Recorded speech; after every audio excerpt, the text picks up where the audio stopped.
Aroma T വിയുടെ എല്ലാ മാന്യ ശ്രോതാക്കൾക്കും വേഗം വരുന്ന കർത്താവായ യേശു ക്രിസ്തുവിൻ്റെ ധന്യതിര നാമത്തിൽ വന്ദനത്തെയും സ്വാഗതത്തെയും അറിയിക്കുന്നു.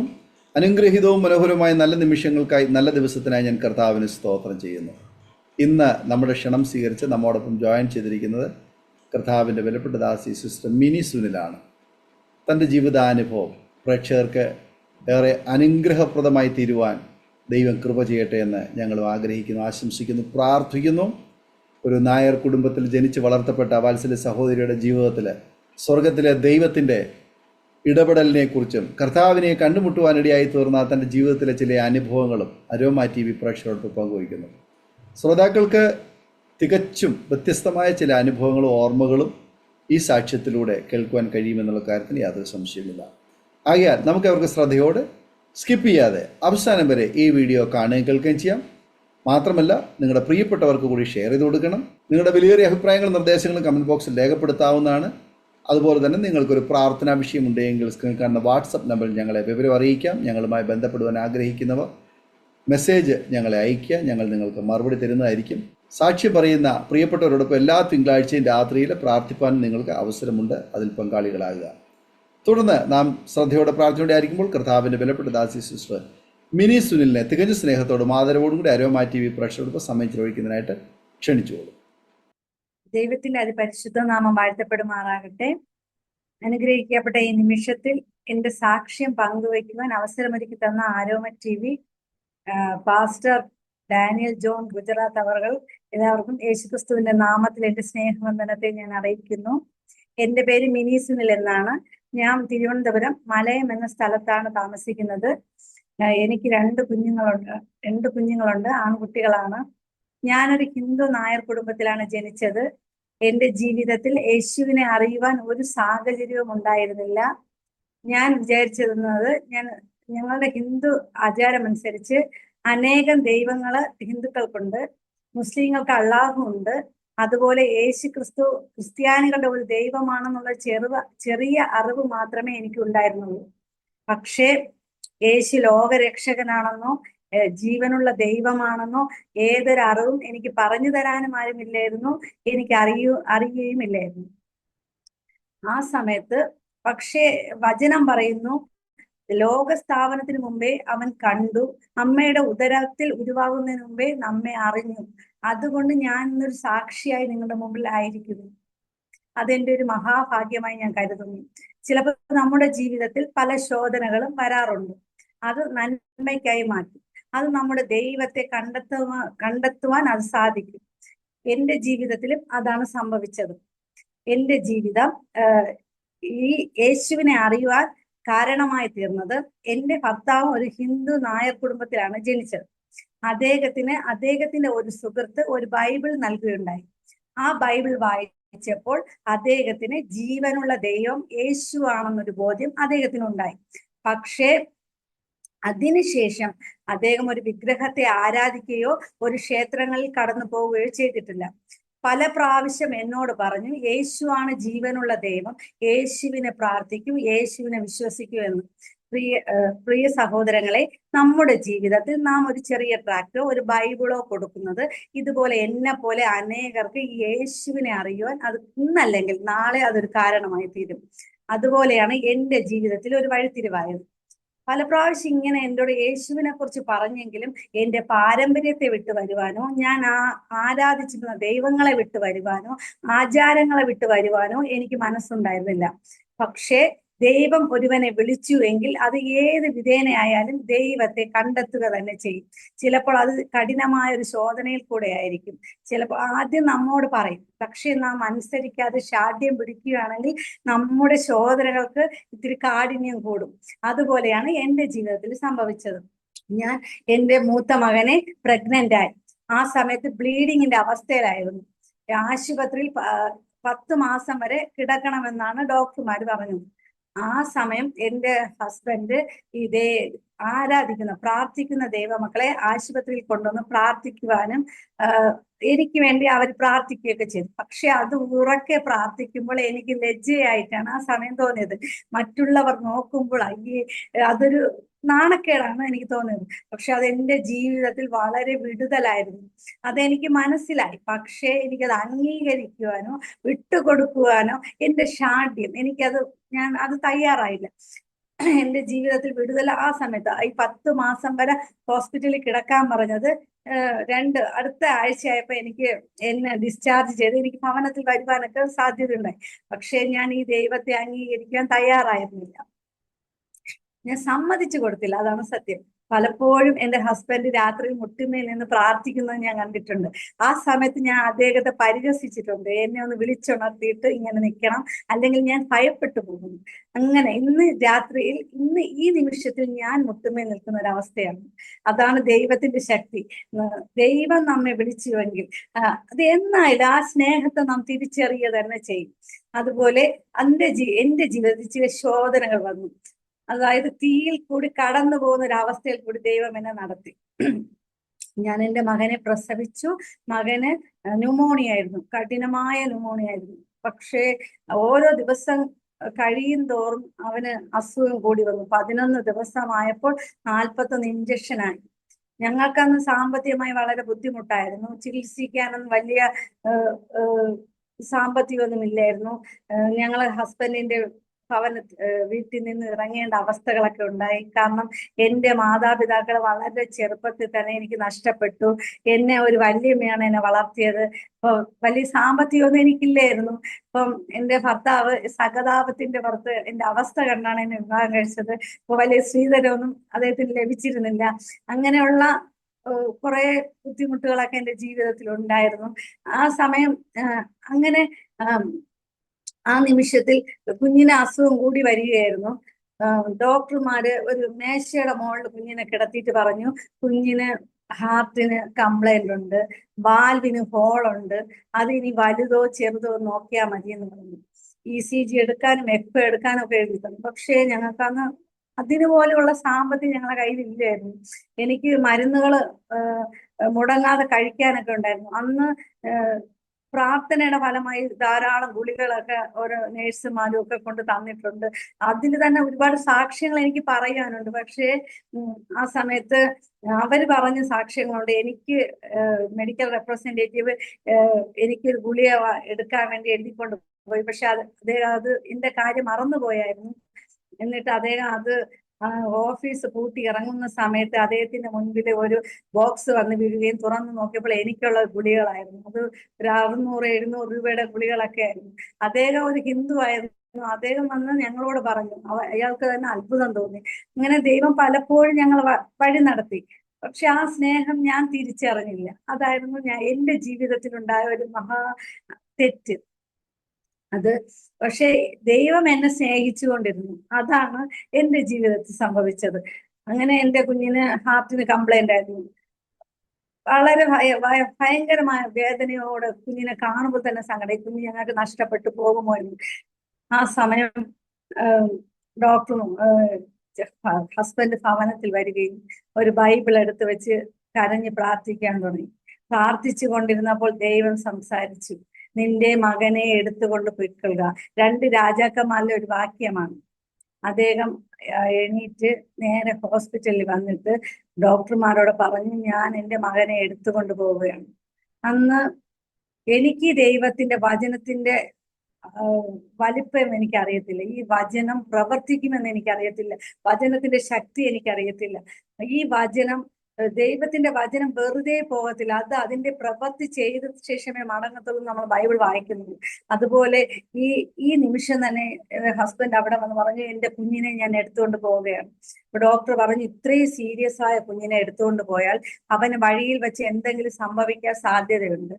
കുഞ്ഞിന് 11 ദിവസം കഴിഞ്ഞതേ ഉള്ളൂ. തീരെ ചെറിയ കുഞ്ഞാണ്. 3 മരുന്നുകൾ ചേർത്ത് 3 നേരം ഇഞ്ചക്ഷൻ എടുത്തുകൊണ്ടിരിക്കുന്ന കുഞ്ഞാണ്. അപ്പൊ ഈ കുഞ്ഞിനെ എടുത്തുകൊണ്ട് പോയാൽ ഹാർട്ടിന് കംപ്ലൈന്റ് ഉണ്ടെന്ന് പറയുന്നു. അപ്പൊ ഇങ്ങനെ അതിനു മുന്നേ ഞങ്ങളൊരു തീരുമാനം എടുത്തിരുന്നു, ഈ കുഞ്ഞിനെ ഞങ്ങൾക്ക് നഷ്ടപ്പെടുകയാണെങ്കിൽ, അതിന് എന്തെങ്കിലും സംഭവിക്കുകയാണെങ്കിൽ നമുക്ക് മരിച്ചു കളയാം. പിന്നെ നമ്മൾ എന്തിനാണ് ജീവിക്കുന്നത്? നമുക്ക് ഈ ഒരു കുഞ്ഞിനെ കിട്ടിയതിന് ശേഷം നമുക്ക് നഷ്ടപ്പെട്ടിട്ട് നമുക്ക് പിന്നെ മുന്നിലോട്ടൊന്നും നോക്കാനില്ല. കഷ്ടപ്പാടും ബുദ്ധിമുട്ടും അങ്ങനെയുള്ള ജീവിതം, അതിൽ കൂടെ കുഞ്ഞും കൂടെ നഷ്ടപ്പെട്ട് കഴിഞ്ഞാൽ പിന്നെ നമ്മൾ എന്തിനാണ് ജീവിക്കുന്നത്? അങ്ങനെ നമുക്ക് മരിച്ചു കളയാന്നൊരു തീരുമാനം എടുക്കുന്ന സമയത്താണ് അദ്ദേഹം ഭവനത്തിൽ വരികയും പ്രാർത്ഥിക്കുകയും ദൈവം സംസാരിക്കുകയും ചെയ്തു. എന്റെ വീട്ടുകാർ എല്ലാവരും ഹസ്ബൻഡിനെതിരായിട്ട് നിന്നു. കുഞ്ഞിനെ കൊല്ലുവാൻ കൊണ്ടുപോകുന്നെന്നാണ് എല്ലാരും പറഞ്ഞത്. കാരണം ഒരു ദൈവം പറഞ്ഞു എന്ന് പറഞ്ഞ് എടുത്തുകൊണ്ട് പോകുന്ന ഒരു മണ്ടനായിട്ടാണ് അദ്ദേഹത്തെ എല്ലാവരും ചിത്രീകരിച്ചത്. ഒരു വാക്യത്തിൽ ഒരു വചനത്തിലൊക്കെ ഈ കുഞ്ഞിനെ എടുത്തുകൊണ്ട് പോകുമ്പോൾ എന്ത് ധൈര്യമാണ് എന്നാണ് എല്ലാവരും പറയുന്നത്. പക്ഷേ അദ്ദേഹം ദൈവത്തിന്റെ വചനത്തിൽ ഉറച്ചു നിന്നു, ദൈവത്തിന്റെ വാക്കിൽ ഉറച്ചു നിന്നു. വാക്ക് പറഞ്ഞവൻ മാറാത്തവനാണ്, അവൻ വിശ്വസ്തനാണ്. മനുഷ്യർ വാക്ക് മാറും, പക്ഷേ എന്റെ ദൈവം വിശ്വസ്തനാണ്. അവൻ നമ്മെ തള്ളിക്കളയുന്നവനല്ല. ഒരിക്കൽ നമ്മെ ഒരു വാക്ക് പറഞ്ഞ എന്നല്ലാതെ കർത്താവ് പറയുന്ന ഒരു വാക്കിനൊരു മാറ്റം വരില്ല. അതാണ് എൻ്റെ ജീവിതത്തിൽ സംഭവിച്ചത്. അങ്ങനെ എൻ്റെ കുഞ്ഞിനെ എടുത്തുകൊണ്ട് അദ്ദേഹം എഴുതി വെച്ചു, ഞാൻ എൻ്റെ കുഞ്ഞിനെ എടുത്തുകൊണ്ട് പോവുകയാണെന്ന് ധൈര്യമായിട്ട് അവിടെ എഴുതി വെച്ചിട്ട് കുഞ്ഞിനെ എടുത്തുകൊണ്ട് ഹോസ്പിറ്റലിൽ നിന്ന് ഇറങ്ങി വരുന്ന വഴിയിൽ ഒരു കുഞ്ഞുങ്ങളെ നോക്കുന്ന ഒരു ഡോക്ടറുണ്ട്, ശശികുമാർ എന്നാണ് ആ ഡോക്ടറിന്റെ പേര്. കരമനയാണ് ആ ഡോക്ടർ. കുഞ്ഞുങ്ങളെ നോക്കുന്നത് സ്പെഷ്യലിസ്റ്റ് ആണ്, ചിൽഡ്രൻ സ്പെഷ്യലിസ്റ്റ് ആണ്. അദ്ദേഹത്തിന് ഞങ്ങൾക്ക് നല്ല പരിചയം ഉണ്ടായിരുന്നു. ആ സമയത്ത് നേരെ കുഞ്ഞിനെ കൊണ്ട് അദ്ദേഹത്തെ ഒന്ന് കാണിച്ചു. എന്നിട്ട് പറഞ്ഞു, ഞങ്ങൾ ഇങ്ങനെ ഹോസ്പിറ്റലിൽ നിന്ന് എടുത്തുകൊണ്ട് വരികയാണ് കുഞ്ഞിനെ എന്ന് പറഞ്ഞു. അപ്പൊ അദ്ദേഹം നോക്കിയിട്ട് പറഞ്ഞു, നിങ്ങൾ ഒരു കാര്യം ചെയ്യണം, എത്രയും പെട്ടെന്ന് കുഞ്ഞിനെ SAT കൊണ്ടുപോകണം. നിങ്ങൾ ഇത് ചെറിയ കളിയല്ല, നിങ്ങൾ കുഞ്ഞിനെ SAT കൊണ്ടുപോകണം, അവിടെ ചിലപ്പോൾ കുഞ്ഞിനെ അഡ്മിറ്റ് ചെയ്യും എന്ന് പറഞ്ഞ് ഒരു ഡോക്ടറിന് ഒരു ലെറ്റർ തന്നു. സുൽഫീഖർ അഹമ്മദ് എന്ന് പറയുന്ന ഒരു ഹാർട്ടിന്റെ സ്പെഷ്യലിസ്റ്റ് ഡോക്ടറാണ്. അദ്ദേഹം ഇന്നും ഫേമസ് ആയ ഒരു ഡോക്ടറാണ്. അദ്ദേഹത്തിന് ഒരു ലെറ്റർ തന്നു. ഈ ലെറ്ററും കൊണ്ട് ആ ഡോക്ടറിനെ കാണിക്കണമെന്ന് പറഞ്ഞ് അദ്ദേഹം ഞങ്ങളെ പറഞ്ഞു വിട്ടു. പക്ഷേ SAT കൊണ്ടുപോയില്ല, ഒരു മെഡിക്കൽ കോളേജിലെ ഒരിടത്തും കൊണ്ടുപോയില്ല. നേരെ വീട്ടിൽ കൊണ്ടുവന്ന് തൊട്ടിൽ കെട്ടി കുഞ്ഞിനെ കിടത്തി. വിശ്വാസത്തോടെയാണ് ഇരിക്കുന്നത്. എനിക്ക് സംഭവം ഈ വചനത്തെ കുറിച്ചൊന്നും അറിയാത്തത് കൊണ്ട് എനിക്ക് കുഞ്ഞിന് എന്തെങ്കിലും സംഭവിക്കുമെന്നൊന്നും എനിക്ക് ഉറക്കമില്ല. കുഞ്ഞിനെ നോക്കിക്കൊണ്ടിരിക്കുകയാണ് എൻ്റെ അവസ്ഥ, രാവും പകലും. പക്ഷെ 2 ദിവസം ഒരു മരുന്നും ഇല്ലാതെ 11 ദിവസമായ കുഞ്ഞിനെ, ന്യൂമോണിയ കൂടിയ കുഞ്ഞിനെ, ഹാർട്ടിന്റെ കംപ്ലൈന്റ് ഉള്ള കുഞ്ഞിനെ വിശ്വാസത്തോടെ വീട്ടിൽ കൊണ്ട് തൊട്ടിൽ കിടത്തി ഇട്ടേക്ക്. എല്ലാവരും വന്ന് പറഞ്ഞു, നിങ്ങളെ വിശ്വാസമൊക്കെ വലുതാണ്, അതൊക്കെ ശരി തന്നെ. പക്ഷേ നിങ്ങൾക്കൊന്ന് ഈ കുഞ്ഞിനെ കൊണ്ട് ആ സുൽഫീഖർ അഹമ്മദ് ഡോക്ടറിനെ ഒന്ന് കാണിക്കാമല്ലോ. ഇപ്പോഴൊക്കെ ഈ കുഞ്ഞിന് എന്തെങ്കിലുമൊക്കെ ആണെങ്കിൽ അതൊക്കെ മാറും, നിങ്ങളൊന്ന് കൊണ്ട് കാണിക്കൂ. മാറിയെങ്കിൽ അത് നിങ്ങളെ വിശ്വാസം, അത് നിങ്ങൾക്ക് ഉറപ്പിക്കാമല്ലോ എന്ന് പറഞ്ഞു. അതിനു മുൻപ് എൻ്റെ ഹസ്ബൻഡ് എന്നോട് പറഞ്ഞു, നിന്റെ ദൈവങ്ങളെല്ലാം നീ വിളിച്ചോ, അവർക്ക് ആർക്കെങ്കിലും കുഞ്ഞിനെ രക്ഷിക്കാൻ കഴിയുമോ എന്ന് നോക്കൂ, പറ്റിയില്ലെങ്കിൽ ഇനി മേലെ നീ ആ ദൈവത്തിനെ വിളിച്ചു പറഞ്ഞു. ജീവനുള്ള ഒരു ദൈവമുണ്ട്, ആ ദൈവത്തിന് നമ്മുടെ മകനെ തിരിച്ചു തരാൻ കഴിവുള്ള ഒരു ദൈവമുണ്ട്. നീ ഇന്ന് വരെ കണ്ണുനീരോടെ നിലവിളിച്ചു, നിലവിളിക്ക് ചെവി തരാത്ത ദൈവം വേണോ? ജീവനുള്ള കണ്ണുനീര് കാണുമ്പോൾ മനസ്സലിയുന്ന ഒരു ദൈവം വേണം. ഏതാണ് വേണ്ടത്? ഞാൻ തീരുമാനമെടുത്തു, എൻ്റെ ജീവിതത്തിൽ അത്ഭുതം ചെയ്യുവാനോ ഈ ഒരു ദൈവത്തിന് കഴിവുണ്ടെങ്കിൽ, ഈ ദൈവം ആണ് യഥാർത്ഥ ദൈവമെങ്കിൽ എൻ്റെ കുഞ്ഞിനെ എനിക്ക് ജീവനോടെ മടക്കിത്തരും, ഞാൻ വിശ്വസിക്കാം എന്ന് എൻ്റെ മനസ്സിൽ എനിക്കൊരു ഉറപ്പ് വന്നു. അതിനു മുന്നേ ഞാൻ അതുവരെ ആരാധിച്ച ദൈവങ്ങളെയൊക്കെ ഞാൻ ഈ ഹോസ്പിറ്റലിൽ കിടന്ന് വിളിച്ചു നോക്കി. ആർക്കും എന്റെ കണ്ണുനീര്, അതുവരെ ആരാധിച്ചവരാരും എന്നെ തിരിഞ്ഞു നോക്കില്ല. ആർക്കും എന്റെ കണ്ണുനീര് കണ്ടിട്ട് ഒരു മനസ്സലിവ് എന്നോട് തോന്നിയില്ല. പക്ഷേ എന്നെ സ്നേഹിച്ച ഒരു ദൈവം എനിക്കുണ്ടായിരുന്നു. ഞാൻ അറിയാതെ, ഞാൻ പോലും അറിയാത്ത സമയത്ത് എന്നെ സ്നേഹിച്ചുകൊണ്ടിരുന്ന ഒരു ദൈവം എനിക്കുണ്ടായിരുന്നു. ആ ദൈവം എന്റെ ജീവിതത്തെ അത്ഭുതം ചെയ്തുകൊണ്ടിരുന്നു. അങ്ങനെ ഈ കുഞ്ഞിനെ കൊണ്ട് ഞങ്ങൾ ഞായറാഴ്ചയായിരുന്നു, അടുത്ത ദിവസം ഞങ്ങള് സുൽഫീഖർ അഹമ്മദ് എന്ന് പറയുന്ന ഡോക്ടറിന്റെ അടുത്ത് കൊണ്ടുപോകും. പക്ഷെ അന്ന് ഡോക്ടർ നോക്കുന്ന ദിവസമല്ലായിരുന്നു, ഞായറാഴ്ച. അപ്പൊ അവിടെ ടോക്കൺ എടുത്തിട്ട് വരണമായിരുന്നു. വീണ്ടും ഒരു മരുന്നും ഇല്ലാതെയൊക്കെ കുഞ്ഞിന് വീണ്ടും ഭവനത്തിൽ കൊണ്ട്.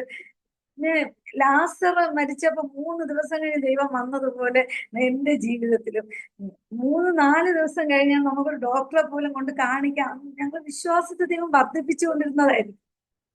കഴിഞ്ഞു അങ്ങനെ വീണ്ടും ഒരു ദിവസം കൂടെ. പക്ഷെ കുഞ്ഞിന് ഒരു കുഴപ്പമില്ലായിരുന്നു.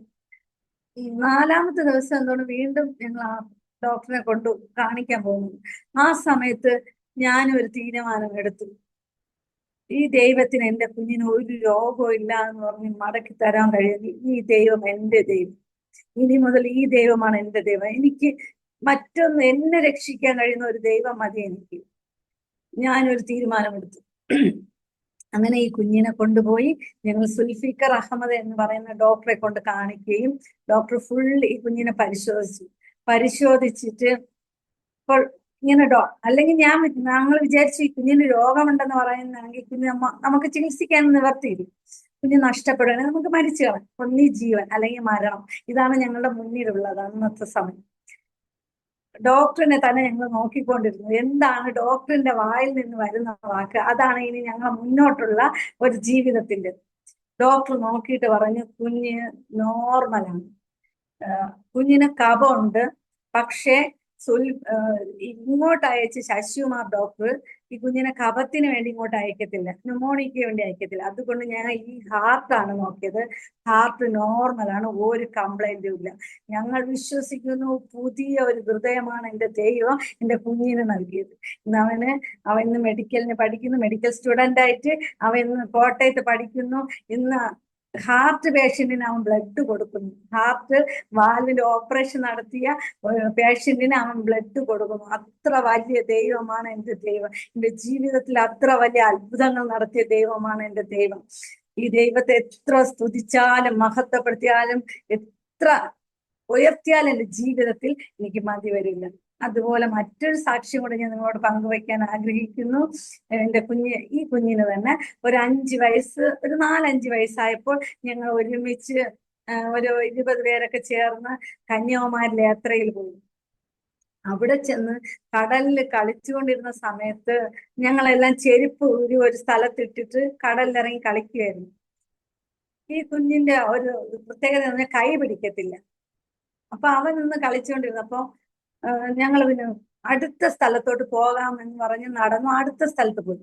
പക്ഷേ തിരിഞ്ഞു നോക്കിയപ്പോൾ കുഞ്ഞിനെ കാണാനില്ല. ഞങ്ങൾ എല്ലാവരും അവിടെ വേദനയോടെ നിലവിളിയോടെ നടന്നു.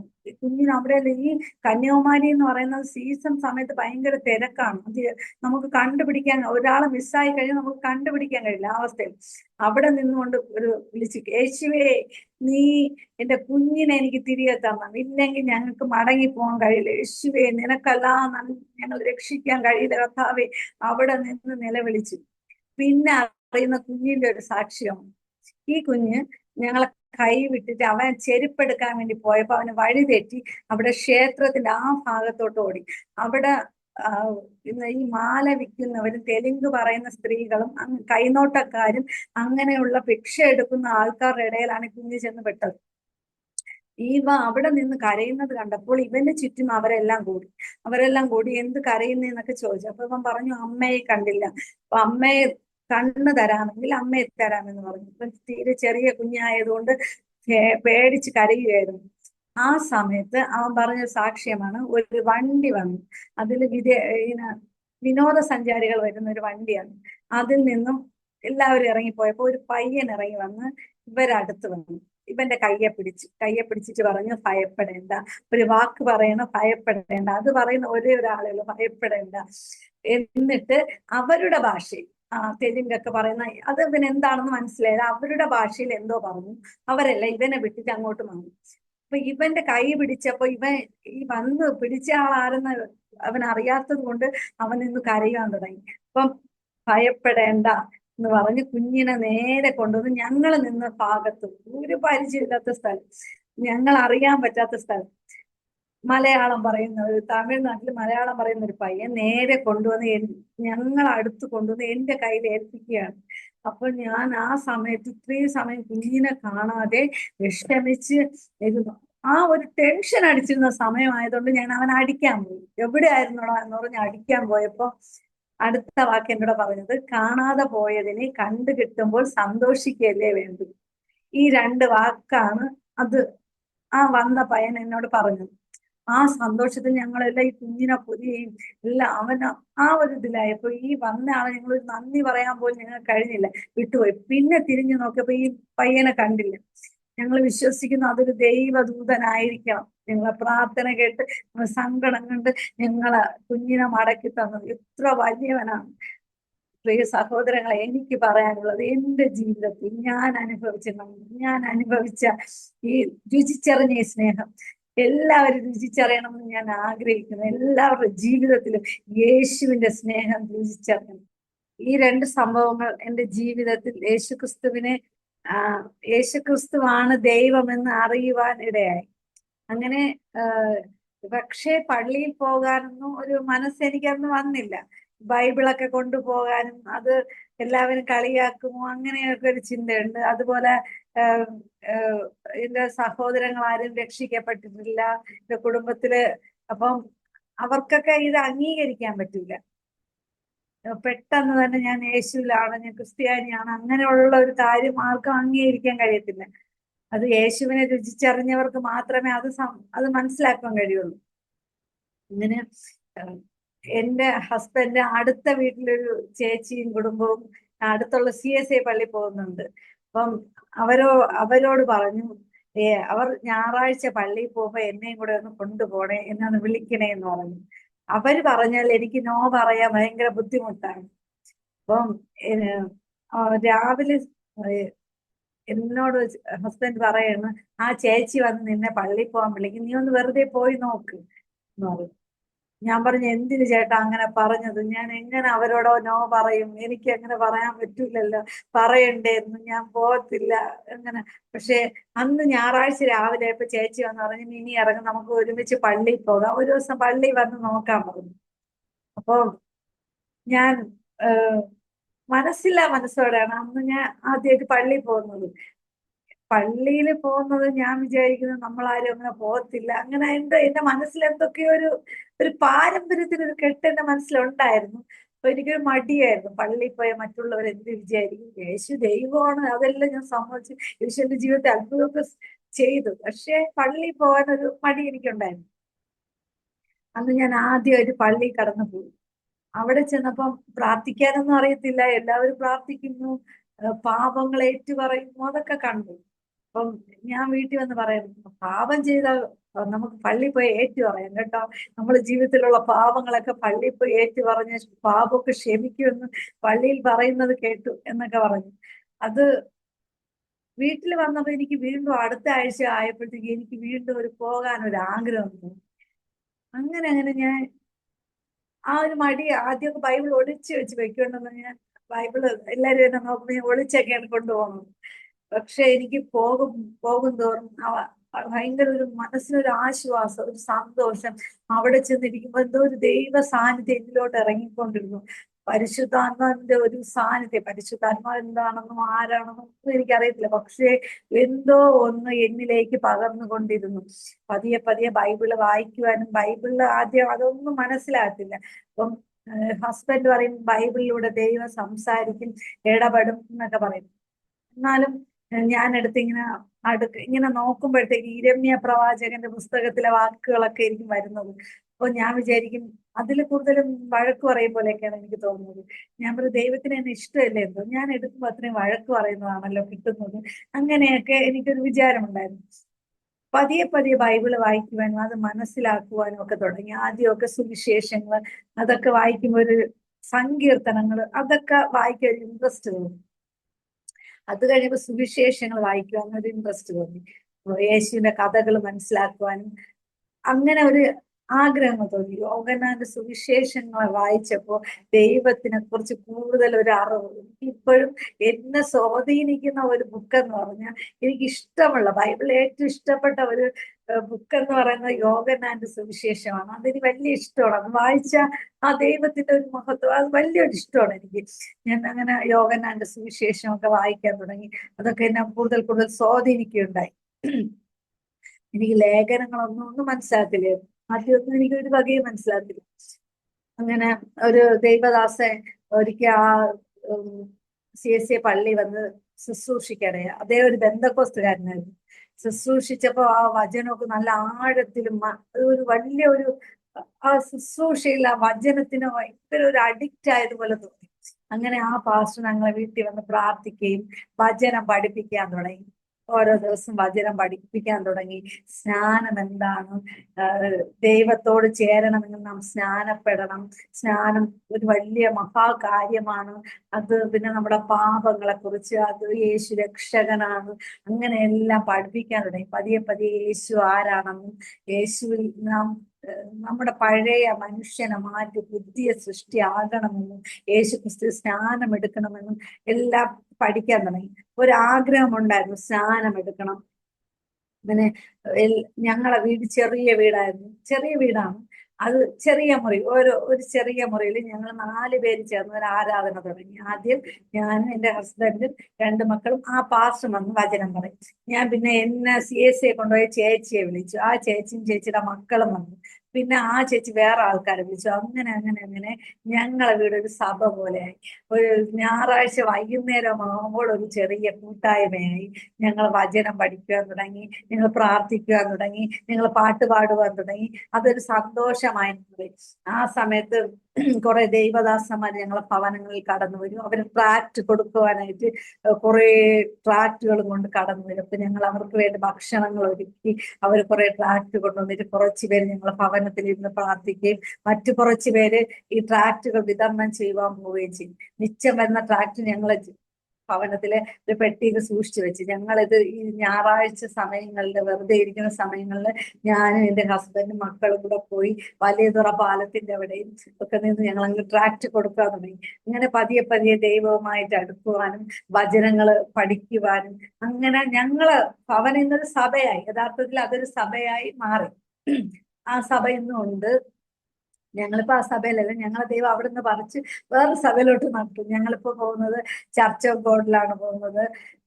ആ സഭ ഒരു ഷാലോം എന്ന ഒരു ഷാലോം സഭയായി മാറി. അത് ഒരു അടൂരുള്ള ഒരു സഭ ഏറ്റെടുത്തു. ദേവദാസൻ അവര് ഞങ്ങളെ പഠിപ്പിച്ചിരുന്ന ദേവദാസനെ അവര് ഏറ്റെടുത്തു. അങ്ങനെ ആ സഭ ഇപ്പോഴും അത് ഒരു 10, 25, 30ഓളം പേര്, പിന്നെ അത് കൂടി കൂടി കൂടി വലിയൊരു സഭയായി മാറി. അത് ഞങ്ങൾ സന്തോഷമുള്ള കാര്യമാണ്. ഞങ്ങളെ ഭവനത്തിൽ 4 പേര് ചേർന്ന പ്രാർത്ഥന ഇത്രത്തോളം വലുതാക്കിയത് അത് വലിയ സന്തോഷമുള്ള കാര്യം. ദൈവം ഞങ്ങൾ ഉപയോഗിച്ച്, ഞങ്ങൾ മുഖാന്തരം വീട്ടിനടുത്തുള്ള ചില വിശ്വാസ, ഞങ്ങളെപ്പോലെ നായർ ഫാമിലിപ്പെട്ട കുറച്ച് പേര് വിശ്വാസത്തിലേക്ക് കടന്നു വന്നു. ഞങ്ങളെ വീടിനടുത്ത് തൊട്ടടുത്തിരുന്ന് താമസിക്കുന്ന ഒരു ചേച്ചി ഹാർട്ടിന് കംപ്ലൈന്റ് ആയിരുന്നു. ചേച്ചി ഇത്ര മരുന്ന് കഴിച്ചു, അവരുടെ ജീവിതത്തിൽ എന്നും കഷ്ടതയും ദുഃഖവും ഇങ്ങനെ ഒരു അവസ്ഥയിൽ കടന്നു പോയപ്പോൾ ഞങ്ങൾ അനുഭവിച്ച സങ്കടം, ഞങ്ങൾ അനുഭവിച്ച സ്നേഹം, ഇതെല്ലാം ഞങ്ങൾ ആ ചേച്ചിയോട് പങ്കുവയ്ക്കുവാനും ആ ചേച്ചി യേശു ക്രിസ്തുവിനെ രക്ഷിതാവായി സ്വീകരിക്കുവാനും, അങ്ങനെ അനേകർ, കുറച്ച് ജാതികളായ, ദൈവം ഞങ്ങളെ വിളിച്ചത് ആ ഒരു ഉദ്ദേശത്തിനായിരിക്കും. അങ്ങനെ കുറച്ചു പേരൊക്കെ യേശുവിനെ അറിയുകയും അങ്ങനെ വന്നു. ഞങ്ങൾ അങ്ങനെ ഈ ദൈവവചനം പഠിച്ചപ്പോ ഞങ്ങൾ CSA കഴിഞ്ഞ സ്നാനം എടുത്തു. പക്ഷേ യഥാർത്ഥമായ ഒരു സ്നാനം മുങ്ങിയ സ്നാനമാണെന്ന് ഞങ്ങൾക്ക് തിരിച്ചറിയാൻ കഴിഞ്ഞു. വചന ആഴത്തിലേക്ക് പഠിക്കും തോറും നമ്മുടെ സ്നാനം എന്ന് പറയുന്ന അതിന്റെ മഹത്വം അതെല്ലാം മനസ്സിലാക്കാൻ കഴിഞ്ഞു. അങ്ങനെ ഒരു ഞങ്ങളെ ഈ കൂട്ടായ്മയിൽ, ഈ വൈകുന്നേരം ഞങ്ങളെ ഭവനത്തിൽ ചേർന്ന ചെറിയ കൂട്ടായ്മയിൽ ഒരു ദേവദാസിന് ഒരു അപ്പച്ചൻ കടന്നു വരികയും, ഒരു പ്രായമുള്ള ഒരു അപ്പച്ചൻ കടന്നു വരികയും, അപ്പച്ചൻ ഞങ്ങളോട് എന്നും സ്നാനത്തെ പറ്റി പറയും.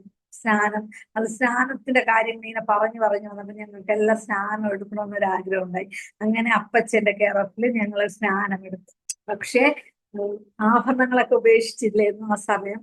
ആഭരണങ്ങളൊക്കെ ഉപേക്ഷിക്കാൻ ഒരു മടിയുണ്ടായിരുന്നു. ആ സമയം ദൈവം എന്നോട് സംസാരിക്കാൻ തുടങ്ങി. ദൈവം ആഭരണം മാറ്റുവാനാണ് എനിക്ക് പലപ്പോഴും എന്നോട് ഇടപെടുവാൻ തുടങ്ങി. അപ്പം എല്ലാവരും ചോദിക്കും ആഭരണത്തിൽ എന്താണ് കാര്യം, ആഭരണം ഇട്ട എന്ത് എന്നൊക്കെ ചോദിക്കും. അതെല്ലാം അത് അവരവരുടെ ഇഷ്ടമാണ്, എനിക്കത് അഭിപ്രായം പറയില്ല. പക്ഷെ എന്റെ ഇടപെടൽ, എന്നോട് ദൈവത്തിന് ഒരു ഇടപെടലുണ്ടായിരുന്നു, ഞാൻ അത് അംഗീകരിച്ചു. ആദ്യമെല്ലാം ഞാൻ ബലം പ്രയോഗിച്ചു. പക്ഷേ എന്റെ ജീവിതത്തിൽ ഞാൻ ഉറങ്ങുമ്പോഴും എപ്പോഴും എന്നോട് സംസാരിക്കും, നീ മാറ്റ്.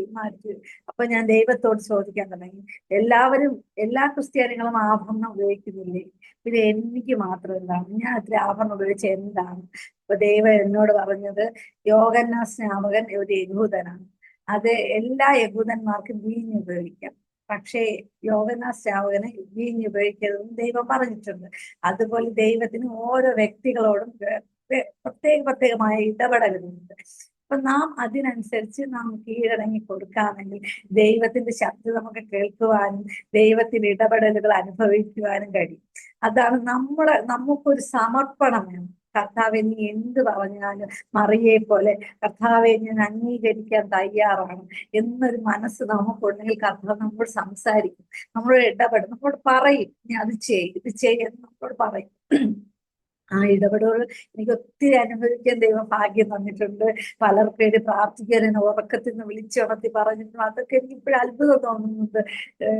ഇന്ന വ്യക്തികൾക്ക് പക്ഷെ ഞാനൊരു ഫ്രണ്ടിനെ പോലെ ഞാൻ പറയാറുണ്ട്, എനിക്ക് ഉറങ്ങണം കർത്താവേ, എനിക്ക് വയ്യ, ഇങ്ങനെയൊക്കെ ഞാൻ സംസാരിച്ചിട്ടില്ല. പക്ഷെ എണീറ്റ് പ്രാർത്ഥിക്കേണ്ട പറഞ്ഞിട്ടുണ്ട്. ഞാൻ ഇന്ന വ്യക്തിക്ക് വേണ്ടി ആരെന്ന് പോലും എനിക്ക് അറിയാത്ത വ്യക്തികളെ ദൈവം എനിക്ക് കാണിച്ചു തന്നു, പ്രാർത്ഥിക്കാൻ പറഞ്ഞിട്ടുണ്ട്, അവർ നിലവിളിക്കുന്നത് കാണിച്ചു തന്നിട്ടുണ്ട്. അതെല്ലാം ദൈവം, അതൊക്കെ എനിക്ക് ഇത്ര പറയുവാൻ വാക്കുകളില്ല. അങ്ങനെ എന്റെ ജീവിതത്തിൽ ദൈവം എന്നെ സ്നേഹിച്ചു കൊണ്ടിരുന്നു. അതാണ് ഈ ശോധന എന്റെ ജീവിതത്തിൽ വന്നതിന്റെ കാരണം. ദൈവം ഇത്രയും എന്നെ കണ്ടിട്ടുണ്ടായിരുന്നു. അതുകൊണ്ടാണ് ഞാൻ ഒതുങ്ങിയിരിക്കാൻ അനുവദിക്കാതെ ഞാൻ എന്നെ വിളിച്ചിട്ട് ഞാൻ ഓടി നടന്നിട്ട് എന്നെ തേടി വന്ന ദൈവത്തിന്റെ കരം എനിക്ക് അനുഭവിക്കാൻ കഴിഞ്ഞു. അങ്ങനെ നിങ്ങൾ സ്നാനമെടുക്കുകയും അനേകം അനേകർക്ക് വേണ്ടി നിങ്ങൾ പ്രാർത്ഥിക്കുകയും പിന്നെ ഒരു മറ്റുള്ളവരോട് ദൈവത്തോട് പറയുവാൻ ഒരു ആഗ്രഹം തോന്നുകയൊക്കെ ചെയ്തു. പിന്നെ ഈ ഞാൻ ഈ കുട്ടികൾക്കുള്ള മീറ്റിങ്ങുകളിൽ പങ്കെടുത്തു, BBSകളിൽ പങ്കെടുത്തു. ഇതൊക്കെ നോക്കുമ്പോൾ എനിക്ക് അത്ഭുതമുണ്ട്. ഞാൻ അറിയാതെ എന്നിലുള്ള ഹിന്ദുപരമായ എല്ലാം എന്നിൽ നിന്ന് മാറ്റപ്പെട്ടു. എനിക്ക് പൊട്ട് വയ്ക്കുവാൻ ഭയങ്കര ആഗ്രഹമുള്ള കൂട്ടത്തിലായിരുന്നു. ഞാൻ പലതരം പൊട്ടുകൾ ശേഖരിച്ച് വെച്ച് ഞാൻ സ്കൂളിൽ പഠിക്കുന്ന സമയത്ത് ഓരോ കുട്ടികളെ പൊട്ടുകൾ വാങ്ങുകയും ഞാൻ എൻ്റെ പൊട്ടുകൾ കൊടുക്കുകയും അങ്ങനെയൊക്കെ ഒരു സ്വഭാവമുള്ളത്. ഞാൻ അറിയാതെ തന്നെ പൊട്ട് വയ്ക്കുന്നത്, കുങ്കുമം ഇടുന്നത്, ആഭരണങ്ങൾ ഇടുന്നത് എല്ലാം എന്നിൽ നിന്ന് മാറിക്കൊണ്ടിരുന്നു. ദൈവവചനം നമ്മളിൽ പ്രവർത്തിച്ചു കൊണ്ടിരിക്കുമ്പോൾ, ദൈവത്തിന്റെ ആത്മാവ് നമ്മിൽ പ്രവർത്തിച്ചു കൊണ്ടിരിക്കുമ്പോൾ നാം അറിയാതെ തന്നെ നമ്മിൽ നിന്ന് പലതും മാറിപ്പോകും. അതാണ് ദൈവവചനത്തിന്റെ ശക്തി, ദൈവ സ്നേഹത്തിന്റെ ശക്തി. അത് എന്റെ ജീവിതത്തിലും നിങ്ങൾ അനുഭവിക്കുവാനിടയായി. അങ്ങനെ ഞങ്ങൾ കുടുംബമായി ദൈവത്തെ ആരാധിക്കുവാനും പ്രാർത്ഥിക്കുവാനും തുടങ്ങി. അങ്ങനെ ഞങ്ങൾ കരമന എന്ന സ്ഥലത്താണ് താമസിക്കുന്നത്. അവിടെ ഞങ്ങളൊരു കൺവെൻഷൻ വയ്ക്കുകയും അനേകം എന്റെ ചുറ്റുപാടുള്ളവരെല്ലാം മതം വ്യത്യാസമില്ലാതെ അവരെല്ലാം പ്രാർത്ഥനയിൽ പങ്കെടുക്കുകയായിരുന്നു. ഹിന്ദുക്കളെന്നോ അങ്ങനെ ആർക്കും ഒരു വ്യത്യാസമില്ല. എൻ്റെ വീട്ടിലൊരു പ്രാർത്ഥനയുണ്ടെന്ന് പറഞ്ഞ് എല്ലാവരും വരും. അവരെ വീട്ടിലൊരു അസുഖം വന്നു കഴിഞ്ഞാൽ ഞാൻ പ്രാർത്ഥിക്കാൻ പോകും. അവരോട് പോയി യേശു മാറ്റും. രാത്രി പോലും എന്നെ ഒന്ന് വിളിച്ച് ഞാൻ അവിടെ പോയിരുന്ന് പ്രാർത്ഥിച്ചിട്ടുണ്ട്. അങ്ങനെ ദൈവത്തെ സ്നേഹത്തെ കുറിച്ച് എനിക്ക് പങ്കുവയ്ക്കുവാൻ ദൈവം ധാരാളം അവസരങ്ങൾ ഒരുക്കി തന്നിട്ടുണ്ട്. ഇന്ന് കുട്ടികളുടെ മീറ്റിങ്ങുകളിൽ ഞാൻ പങ്കെടുക്കുന്നുണ്ട്. BBS പോലുള്ള പ്രോഗ്രാമുകളിൽ ഞാൻ പങ്കെടുക്കാറുണ്ട്. ഇപ്പൊ ഞങ്ങളെ വീട്ടില് ഒരു ചിൽഡ്രൻസ് മിനിസ്ട്രി ഉണ്ട്. അത് ഒരു സേവാഭാരത് എന്ന് പറഞ്ഞ ക്രിസ്ത്യൻ മിനിസ്ട്രി, അവരെ കെയർ ഓഫില് ഞാൻ ഒരു 3 ദിവസമൊക്കെ ക്യാമ്പിന് പോയി അവിടെ പോയി പഠിച്ചിട്ട് വന്നിട്ട് ഞങ്ങൾ ദൈവത്തെ അറിയാത്ത കുഞ്ഞുങ്ങളെ കൂട്ടിവരുത്തി അവർക്ക് യേശു ക്രിസ്തുവിനെ പറഞ്ഞു കൊടുക്കുകയും അവരുടെ വചനങ്ങൾ പഠിപ്പിച്ചു കൊടുക്കുകയും പാട്ടുകൾ പാടുകയും അങ്ങനെയൊക്കെ ഞങ്ങൾ ചെറുതായിട്ട് ചെറിയ കുഞ്ഞുങ്ങളിലൂടെ ചെയ്ത് കുഞ്ഞുങ്ങളിലൂടെ അവരുടെ വീടുകളിൽ വചനം എത്തിക്കുവാൻ ശ്രമിക്കാറുണ്ട്. ഇതൊക്കെയാണ് ഇപ്പൊ ഞങ്ങളുടെ പ്രവർത്തനങ്ങൾ. ഇപ്പൊ ഞാനും എൻ്റെ കുടുംബവും ചൂഴാറ്റുകോട്ട എന്ന സ്ഥലത്തുള്ള ചർച്ച് ഓഫ് ഗോഡിലാണ് പോകുന്നത്. Church of God full gospel church, അവിടെയാണ് പോകുന്നത്. അവിടെ പാസ്റ്റർ സഭാവിശ്വാസികളും വചനം സംസാരിക്കാനുള്ള അവസരം തരാറുണ്ട്, പാട്ട് പാടുവാനുള്ള അവസരം തരുവാറുണ്ട്. ഇന്നും എനിക്ക് സഭയിൽ കടന്നു ചെന്ന് സങ്കീർത്തനം പ്രബോധിക്കുവാൻ കഴിഞ്ഞു. ഇതൊക്കെ എന്റെ മഹാഭാഗ്യമായിട്ട് ഞാൻ കാണുന്നു. കാരണം എന്റെ ജീവിതത്തിൽ തിരിഞ്ഞു നോക്കുമ്പോൾ എനിക്ക് ഒന്നിനും കഴിവില്ലാത്തവളായിരുന്നു. ഈ മറ്റുള്ളവരുടെ മുമ്പിൽ നിൽക്കുവാൻ പോലും എനിക്ക് കഴിവില്ലാത്തവളായിരുന്നു. ദൈവം ഇത്രത്തോളം എന്നെ നിർത്തി. ദൈവത്തിന് നന്ദി പറഞ്ഞാലും മതി വരത്തില്ല. അതാണ് എൻ്റെ ജീവിതത്തിലെ ഏറ്റവും വലിയ ഭാഗ്യമായിട്ട് യേശു ക്രിസ്തുവിനെ കണ്ടതാണ് എൻ്റെ ജീവിതത്തിലെ ഏറ്റവും വലിയ ഭാഗ്യം. ഞങ്ങളുടെ കുടുംബത്തിൽ എൻ്റെ സഹോദര മക്കളുടെ വിവാഹത്തിന് പോലും ക്ഷണിക്കാത്ത അവസ്ഥകളുണ്ട്. അപ്പോഴൊക്കെ ആദ്യമൊക്കെ ഭാരം തോന്നിയിട്ടുണ്ട്. നമ്മളെ ഒഴിവാക്കുമ്പോ എന്തോ ആഭരണം ഇടാത്തതുണ്ടോ, ഈ ബന്ധക്കോസ്തിന് പോകുന്നതുണ്ടോ, ഇതൊക്കെ ദൈവത്തെ അറിഞ്ഞത് കൊണ്ട് ഞങ്ങൾ വിവാഹത്തിന് ക്ഷണിക്കാത്ത അവസ്ഥകളുണ്ട്. വിവാഹത്തിന് പോയാലും അങ്ങനെയുള്ള അവസ്ഥ, ഒരു ആഭരണങ്ങൾ ഇട്ടുകൊണ്ട് വരണമെന്ന് പറഞ്ഞിട്ടുള്ള അവസ്ഥകളുണ്ട്. പക്ഷേ കർത്താവല്ലാതെ ഞങ്ങളുടെ ജീവിതത്തിൽ മറ്റൊന്നുമില്ല. ഞങ്ങൾക്ക് അതിനെക്കാട്ടി വലുതായിട്ട് ഒന്നുമില്ല. അതുകൊണ്ട് ഇനിയുള്ള ജീവിതത്തിൽ കർത്താവിനെ പിൻപറ്റി മുന്നോട്ട് പോകണമെന്ന് ആഗ്രഹിക്കുന്നു. ഇനിയും ഉറപ്പോടുകൂടി ദൈവത്തിന് വേണ്ടി വേല ചെയ്യണമെന്ന്. ഞാനിപ്പോൾ ബൈബിൾ കോളേജിൽ പഠിക്കുന്നുണ്ട്. ആദ്യം ഒരു ബൈബിൾ കോളേജിൽ പഠിച്ചു, ബറാക്ക ബൈബിൾ കോളേജ്. അത് ഞങ്ങൾ വീട്ടിനടുത്ത് തൃക്കണ്ണാപുരം എന്ന് പറയുന്ന സ്ഥലത്താണ് ബൈബിൾ കോളേജ്. അവിടെ ഡെന്നിസൺ സാറാണ് എൻ്റെ പ്രിൻസിപ്പാളായിരുന്നത്. ആ സാറിന്റെ ബൈബിൾ കോളേജിൽ ഞാൻ പഠിച്ചു. അവിടെ ഒരു വർഷം പഠിച്ചു കഴിഞ്ഞു. ഇപ്പോൾ ഞാൻ ലാൻഡ് തിയോളജിക്കൽ സെമിനാരി പന്തളത്തുള്ള സന്തോഷ് പന്തള സാറാണ് അവിടുത്തെ പ്രിൻസിപ്പാൾ. ഞാൻ അവിടെ DTH പഠിച്ചുകൊണ്ടിരിക്കുകയാണ്. അനുഗ്രഹിക്കപ്പെട്ട ക്ലാസ്സുകൾ പങ്കെടുത്ത് അനുഗ്രഹിക്കപ്പെട്ട ദൈവവചനങ്ങൾ പഠിക്കുകയാണ്. അത് ഇനിയും മറ്റുള്ളവർക്ക് വേണ്ടി ദൈവവചനം പറഞ്ഞു കൊടുക്കാൻ എന്നെ കൂടുതൽ ശക്തരാക്കുവാൻ കഴിയുമെന്ന് ഞാൻ വിശ്വസിക്കുന്നു. ഇനിയും എല്ലാവരും എനിക്ക് വേണ്ടി പ്രാർത്ഥിക്കണം എന്ന് പറഞ്ഞുകൊണ്ട് എന്റെ സാക്ഷ്യത്തിൽ വേണ്ടി നമുക്കൊരു നിമിഷം പ്രാർത്ഥിക്കാം. നമ്മുടെ തലകളെ വണക്കി ചുരുക്കമായി പ്രാർത്ഥിക്കാം. സ്നേഹവാനും നല്ലവനുമായ സ്വർഗ്ഗീയ പിതാവേ, അനുഗ്രഹിക്കപ്പെട്ട ഈ നിമിഷത്തിൽ അല്പസമയം ദൈവമേ അങ്ങയുടെ സന്നിധിയിൽ സാക്ഷ്യം പറയുവാൻ, അങ്ങ് എന്റെ ജീവിതത്തിൽ ചെയ്ത നന്മകൾ പറയുവാൻ ദൈവ അവസരം ഒരുക്കിയതിനായി നന്ദിയോട് സ്തുതിക്കുന്നു, സ്തോത്രം ചെയ്യുന്നു. കർത്താവേ, ഈ സാക്ഷ്യം കേൾക്കുന്ന എല്ലാവരും ദൈവം അനുഗ്രഹിക്കണം. അവരുടെ ജീവിതത്തിലും കർത്താവേ ദൈവം വലിയ പ്രവൃത്തികൾ ചെയ്ത് കർത്താവെ അനുഗ്രഹമാക്കി മാറ്റണമേ. കർത്താവെ, ദൈവസ്നേഹത്തിൽ സകലരെയും കൊണ്ടുവരണമേ. കർത്താവെ, വിശ്വപ്പ ഈ മീഡിയയെ ദൈവത്തിന്റെ കരുത്തിലേക്ക് ഏൽപ്പിച്ച് പ്രാർത്ഥിക്കണോ. ദൈവം അനുഗ്രഹിക്കണമേ, മാനിക്കണമേ. അനേകം പേര് ഇനിയും സാക്ഷികളായി മുന്നോട്ട് വരുവാൻ കർത്താവ് സഹായിക്കണം. കർത്താവെ, ഈ ദേവദാസനെയും കുടുംബത്തെയും ഏൽപ്പിച്ച് പ്രാർത്ഥിക്കുന്നു. അദ്ദേഹത്തിന് അനുഗ്രഹിക്കണമേ. കർത്താവെ, അദ്ദേഹത്തിന്റെ ശുശ്രൂഷകളെല്ലാം ദൈവം മാനിക്കണം, അധികമായി ഉപയോഗിക്കണമേ. കർത്താവെ, ദൈവത്തെ പ്രയോജനമുള്ളമാനാക്കി മാറ്റണമേ. കർത്താവെ, അടിയനെയും കുടുംബത്തെ ഒരിക്കൽ കൂടി സമർപ്പിക്കുന്നു. യേശുക്രിസ്തുവിന്റെ നാമത്തിൽ എന്റെ പ്രാർത്ഥന കേൾക്കണം നല്ല പിതാവേ. ആമേൻ, ആമേൻ. താങ്ക് യു സിസ്റ്ററെ. മിനിസിസ്റ്ററിൻ്റെ ജീവിതാനുഭവവും സാക്ഷ്യവും കേൾക്കുവാൻ കർത്താവ് കൃപ ചെയ്തല്ലോ. ദൈവം നടത്തിയ, വിളിച്ചു വേർതിരിച്ച ശ്രേഷ്ഠകരമായ ഒരുപാട് അനുഭവങ്ങൾ, ഓർമ്മകൾക്കായിട്ട് ഞാൻ കർത്താവിന് നന്ദി പറയുന്നു.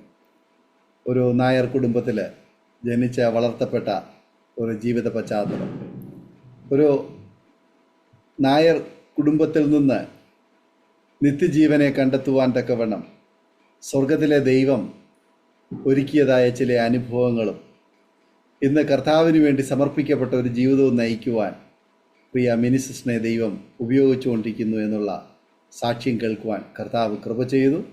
ഇങ്ങനൊരു സാക്ഷ്യം പ്രസ്താവിപ്പാൻ കൃപ ചെയ്ത ദൈവത്തിൻ്റെ സകല മഹത്വവും കരയേറ്റുന്നു. പ്രിയ മിനിസിസ്റ്ററിനെയും കുടുംബത്തെയും ദൈവം ധാരാളമായി അനുഗ്രഹിക്കട്ടെ. യേശുവിനെ അറിയുന്നതിന് മുന്നമേ ഒരുപാട് വിശ്വാസങ്ങളും സങ്കല്പങ്ങളും ഒക്കെ ഉണ്ടായിരുന്നു.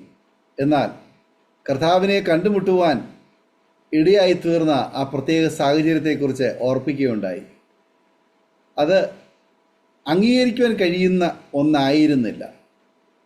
ധാരാളം ദൈവങ്ങൾ ഉണ്ടായിരുന്ന ഇടത്ത് കേവലം ഒരു ദൈവത്തെ മാത്രം പെട്ടെന്ന് അങ്ങോട്ട് വിശ്വസിക്കുവാനോ, അല്ലെങ്കിൽ അത് ക്രിസ്ത്യാനികളുടെ ദൈവമല്ലേ, നമുക്ക് ദൈവങ്ങളൊന്നും ഇല്ലാഞ്ഞിട്ടല്ലല്ലോ എന്നുള്ള ചിന്താഗതിയൊക്കെ ഒരു സമയത്തുണ്ടായിരുന്നു എങ്കിൽ അതിനെയൊക്കെ മാറ്റിമറിക്കുന്ന ചില പ്രത്യേക സാഹചര്യങ്ങൾ ജീവിതത്തിൽ കടന്നു വരുവാൻ ഇടയായി തീർന്നു.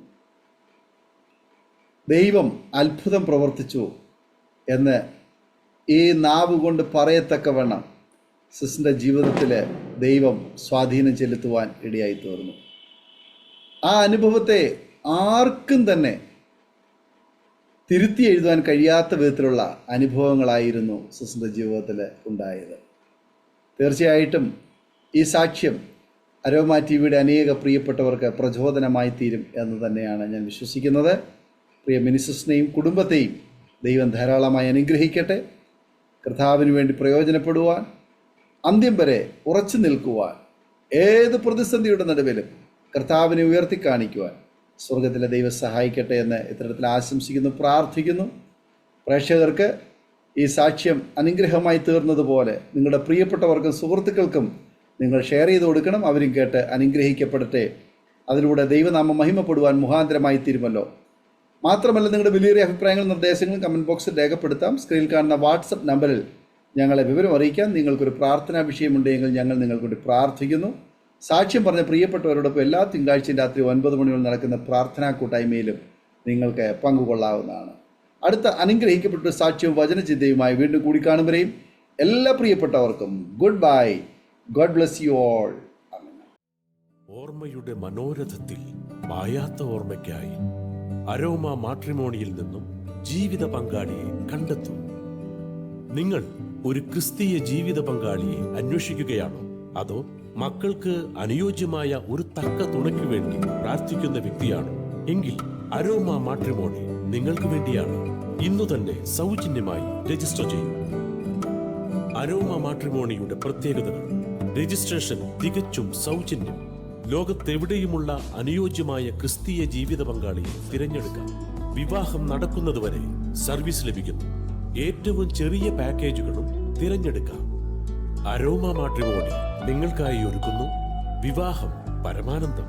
Email aroma matrimony2020@gmail.com.